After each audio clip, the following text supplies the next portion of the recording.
মহিলারা হচ্ছে শয়তানের জাল। আল্লাহ তাআলা বলেন, নিশ্চয় মহিলাদের ষড়যন্ত্র কঠিন আর শয়তানের ষড়যন্ত্র দুর্বল। উপস্থিত বৈঠকের মুসলিম বোন, আমি আপনাকে শয়তান বলে গালি দিনি, আমি আপনাকে শয়তানের জাল বা শয়তানের চেয়ে খারাপ কথা বলিনি। আপনি সম্মানী শিক্ষিতা মহিলা, আপনাকে আমি আয়েশার মতো মনে করি, খাদিজার মতো মনে করি। আপনাকে অপমান খাটো করবো এটা আমি আদৌ চাইনি।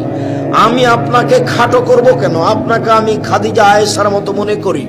আসলে বলতে চাচ্ছি, ওই যে আপনার পাশে বসে আছে দেখেন, এখনো মাথায় কাপড় নাই, ক্লাস 10-এ পড়ে।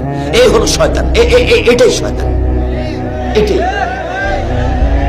এর বাপ অশিক্ষিত, এর মা অশিক্ষিত, এর বংশ অশিক্ষিত, এর বাপ অশিক্ষিত, এর মা অশিক্ষিত। জন্ম দিতে পারলে বাপ হওয়া যায় না, ক্ষমতার নাম বাপ। প্রসাব করাতে পারলে মা হওয়া যায় না, ক্ষমতার নাম মা।